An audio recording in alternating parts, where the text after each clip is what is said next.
Blessings to everybody. Thank you for the opportunity to be able to be in company with so many people who are willing to be vulnerable and to share. Mine is probably the most recent, I think, I'm not sure, but I had connected with an individual of the same gender, and I've had throughout my childhood, up until even this moment, um, dealing with bisexual tendencies. Anointed, called of God, and all of that, but did not have an opportunity to really dig into those issues and unpack them. Um, no excuse to it, just what it is.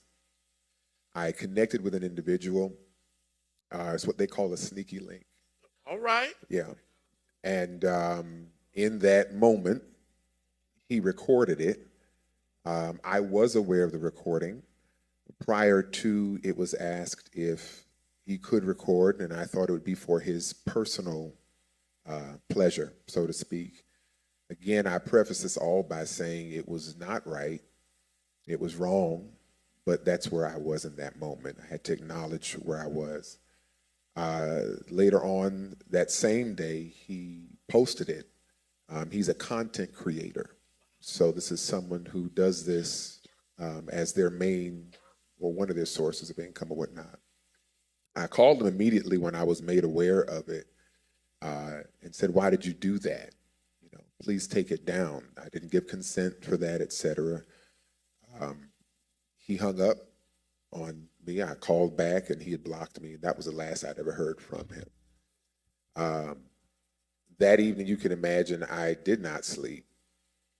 I have a wife and 3 beautiful sons, pastor a church in South Florida for 14 years at that point, and family, loved ones, all of that. So the weight of that shame sat on me. For the first time ever in my life, I pulled out my life insurance policy.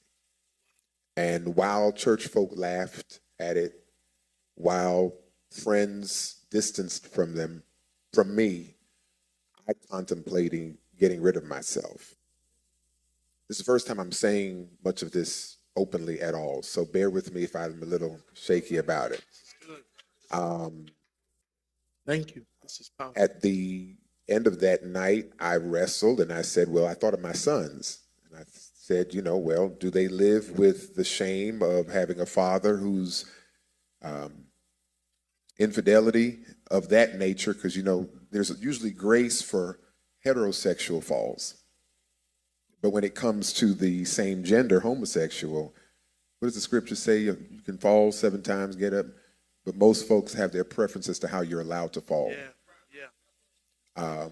This is good. And I fell in a way that most folks don't think you can come back from. Yeah. Whether it's due to it being sin, which, by the way, my theology has not changed. I still believe in what I believe in, which is the fundamental conservative interpretation of the Bible. But I do believe that the approach to my situation and situations like it needs to be addressed. Yeah. Because it's more of it than we think. Yeah. That night, I decided I'm going to have to live for my sons, Wow. for nobody else. Wow. A dead dad or a bisexual struggling dad. Yeah. Which one? I decided to live. Wow. At least for that day. Thank you. Come on, give God praise for that, church. And now I'm still in the process of healing. I have gone through maybe 2, 3 therapists. My spiritual leadership has been involved, and very few of the people I pastored have actually, been in touch with me. But I understand that. We'll get into that, I guess, later. I understand the different responses from different people.